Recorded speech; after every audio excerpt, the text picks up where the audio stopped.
ಎಲ್ಲರಿಗೂ ನಮಸ್ಕಾರ. ನಾನು ನಿಮ್ಮ ಮಾಲೂರು ಉಡಿ ವಿಜಯ್ ಕುಮಾರ್. ಈಗ ತಾನೇ ನಮ್ಮ ಮಾಲೂರು ತಾಲೂಕಿನ ಶಾಸಕರಾದಂಥವರು ಕೋಲಾರಲ್ಲಿ ಮಾಧ್ಯಮ ಮಿತ್ರರೊಂದಿಗೆ ನನ್ನ ಬಗ್ಗೆ ಕೆಲವು ವಿಚಾರಗಳು ಮಾತಾಡ್ತಾ ಇದ್ರು. ಮಾಲೂರು ತಾಲೂಕಲ್ಲಿ ರಸ್ತೆಗಳಿಗೆ ಗುಂಡಿ ಮುಚ್ಚಿದ್ದೇ ತಪ್ಪು ಅಂತ ಹೇಳೋ ರೀತಿಯಲ್ಲಿ ತಿಳಿಸ್ತಾ ಇದ್ದಾರೆ. ಇವತ್ತು ಮಾಲೂರು ತಾಲೂಕಲ್ಲಿ ಸುಮಾರು 2 ವರ್ಷಗಳಿಂದ ಈ ಒಂದು ರಸ್ತೆಗಳಲ್ಲಿ ಜನ ಬಿದ್ದು ಸಾಯ್ತಾ ಇದ್ದಾರೆ. ಅವ್ರು ಕಾಣಿಸ್ತಾ ಇರಲಿಲ್ಲ. ಇವತ್ತು ಹೃದಯ ರೋಗ ಮತ್ತು ಹೃದಯ ಶಸ್ತ್ರಚಿಕಿತ್ಸೆ, ವ್ಯಾಸ್ಕ್ಯುಲರ್ ಶಸ್ತ್ರಚಿಕಿತ್ಸೆ, ಸಮಗ್ರ ಹೃದಯ ಆರೈಕೆ ಸೇವೆಗಳಿಗಾಗಿ ನಿಮ್ಮ ವಿಶ್ವಾಸಾರ್ಹ RL Jalappa Narayana heart centre, STUMC campus, Tamaka, Kolar. 180030090309.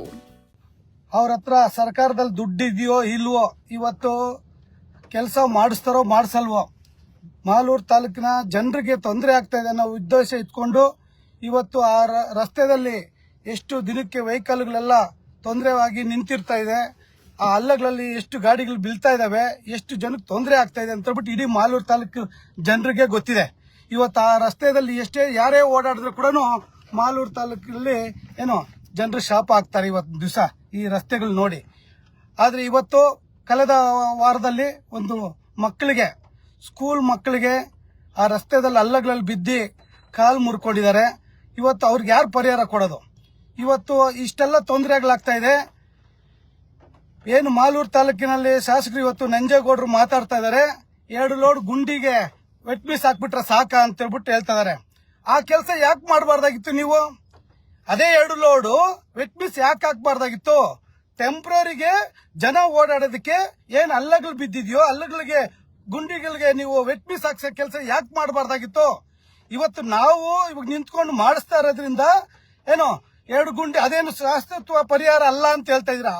ಆ ಪರಿಹಾರ ನೀವ್ಯಾಕೆ ಮಾಡಬಾರ್ದಾಗಿತ್ತು? 2 ಲೋಡ್ ಆಗಿರ್ಬೋದು, 10 ಲೋಡ್ ಆಗಿರ್ಬೋದು, ನೀವ್ಯಾಕೆ ಮಾಡಬಾರ್ದಾಗಿತ್ತು? ನಿಮ್ ಕಣ್ಣು ಕಾಣಿಸ್ತಾ ಇರ್ಲಿಲ್ವ ಇಷ್ಟು ದಿವಸ? ಇವತ್ತು ನಾವು ಮಾಡಿಸ್ತಾರ ಕೆಲಸನ ಆಯ್ತು, 2 ಲೋಡು, ಅದರಿಂದ ಏನು ಉಪಯೋಗ ಆಗಲ್ಲ, ಸರಿ ಒಪ್ಕೊಂತೀವಿ. ಅದು ಉಪಯೋಗ ಆಗೋದು ಆ ರಸ್ತೆದಲ್ಲಿ ಓಡಾಡೋಂತ ಜನಕ್ಕೆ ಗೊತ್ತಾಗುತ್ತೆ, ಅಲ್ಲಿರಂತ ಸ್ಥಳೀಯರಿಗೆ ಗೊತ್ತಾಗುತ್ತೆ. ಹಾಗಿದ್ರೆ ಉಪಯೋಗ ಆಗಲ್ಲ ಅಂತ ಹೇಳೋರು ನೀವೇನಕ್ಕೆ ಪೊಲೀಸ್ ಅಧಿಕಾರಿಗಳನ್ನ ಕಳಿಸಿ, ಯಾರು ಡಿಪಾರ್ಟ್ಮೆಂಟ್ ಅಧಿಕಾರಿಗಳು AW ಇವನ್ನೆಲ್ಲ ಕಳಿಸಿ ಏನಕ್ಕೆ ಈ ಕೆಲಸ ನಿಲ್ಸಿದ್ರಿ ನೀವು? ನಿಮಗೆ ಅದರಿಂದ ಉಪಯೋಗ ಆಗಲ್ಲ ಅನ್ನೋದು ಗೊತ್ತಿದೆಯಲ್ಲ, ಯಾಕೆ ಕೆಲಸ ನಿಲ್ಸ್ಬೇಕಾಗಿತ್ತು? ಏನಕ್ಕೆ ತಡೆ ಮಾಡಿಸ್ಬೇಕಾಗಿತ್ತು? ಪೊಲೀಸನ್ನ ಬಿಟ್ಟು ಏನಕ್ಕೆ ರಿಸರ್ವ್ ಪೊಲೀಸನ್ನ ತರಿಸಿ ಯಾಕೆ ಅಡ್ಡ ಹಾಕ್ಸ್ಬೇಕಾಗಿತ್ತು ನೀವು? ನಿಮ್ಗೆ ಭಯ ಇಲ್ಲ ಅಂದಿದ್ರೆ ಯಾಕೆ ಮಾಡ್ಬೇಕಾಗಿತ್ತು ಈ ಕೆಲಸ? ಇವತ್ತು ನನಗೆ ಪ್ರಶ್ನೆ ಮಾಡ್ತಾ ಇದ್ದೀರಾ. ಇವತ್ತು ನೀವು ದೊಡ್ಡನಕ್ಕುಂದಿ ವಾರ್ಡಲ್ಲಿ ನಿಂತ್ಕೊಂಡ್ಲಿ ನೋಡೋಣ, 2ನೇ ಸರಿ ಗೆಲ್ಲಿ ನೋಡೋಣ ಅಂತ ಹೇಳ್ಬಿಟ್ಟು ನಿಮ್ ತಾಕತ್ತಿದ್ರೆ ಮಾಲೂರು ತಾಲೂಕಲ್ಲಿ ಇವತ್ತು ನೀನು ರಿಸೈನ್ ಮಾಡು, ಇಲ್ಲೇ ನಿಂತ್ಕೊಳ್ಳೋಣ ಇಬ್ರು. ನನಗೆ ಓಟ್ ಹಾಕ್ತಾರ, ನೀನ್ ಗೆಲ್ತೀಯ ನಾನು ಗೆಲ್ತೀವಿ, ನೋಡೋಣ. ಎಲ್ಲೋ ಯಾಕೆ ನಿಂತ್ಕೊ ಅಂತ ಹೇಳ್ತೀಯ ನೀನು? ಇವತ್ತು ಒಂದು ಜನಾಂಗದನ್ನ ಯಾಮಾರಿಸ್ಬಿಟ್ಟು ಓಟ್ ಹಾಕ್ಸ್ಕೊಂಡಿದ್ದೀರಾ ಅಂತ ಹೇಳ್ತೀಯ ಮಾತಕ್ಕೆ ಮುಂಚೆ ನೀನು. ಇಲ್ಲಿ ವನ್ಯಕುಲ ಜನಾಂಗದವ್ರನ್ನ ಯಾಮಾರಿಸಿದ್ಯಾ, ಮುಸ್ಲಿಂ ಜನಾಂಗದವ್ರನ್ನ ಯಾಮಾರಿಸಿದ್ಯಾ, ಮಾತಕ್ಕೆ ಮುಂಚೆ SC/ST ಜನಾಂಗನ ಯಾವ ಕಾಲೋನಿಗಳಲ್ಲಿ ಯಾಮಾರಿಸಿದ್ಯಾ ಅಂತ ಹೇಳ್ಬಿಟ್ಟು ಹೇಳ್ತಾ ಇದೀಯಾ. ಇವತ್ತು ಯಾವ ಜನಾಂಗನ ಯಾಮಾರಿಸಿದೀನಿ, ನಾನ್ ಯಾಮಾರಿಸ್ತಾ ಇದೀನೋ ನೀನ್ ಯಾಮಾರಿಸ್ತಾ ಇದೀಯೋ ಜನ ತೀರ್ಮಾನ ಮಾಡ್ಲಿ. ನೀನ್ ಏನಾದ್ರೂ ರೆಡಿ ಇದ್ರೆ ರಾಜೀನಾಮೆ ಕೊಟ್ಟು ಬಂದು ಮಾಲೂರಲ್ಲಿ ನಿಂತ್ಕೋ. ನಿನ್ನ ಎದುರಲ್ಲಿ ನಾನು ಚುನಾವಣೆಗೆ ನಿಂತ್ಕೊಂತೀನಿ, ನಾನು ಇಂಡಿಪೆಂಡೆಂಟ್ ಆಗಿ ನಿಂತ್ಕೊಂತೀನಿ. ನಿನ್ ಪಕ್ಷದಲ್ಲಿ, ರಾಷ್ಟ್ರೀಯ ಪಕ್ಷದಲ್ಲಿ ನೀನ್ ಚುನಾವಣೆಗೆ ನಿಂತ್ಕೋ, ನೋಡೋಣ ಯಾರು ಜನ ತೀರ್ಮಾನ ಯಾರಿಗಿದೆ ಅಂತ ಹೇಳ್ಬಿಟ್ಟು ಜನ ತೀರ್ಮಾನ ಕೊಡ್ಲಿ. ಜನನೇ ಉತ್ತರ ಕೊಡೋಂತ ಕೆಲಸ ಆಗತ್ತೆ.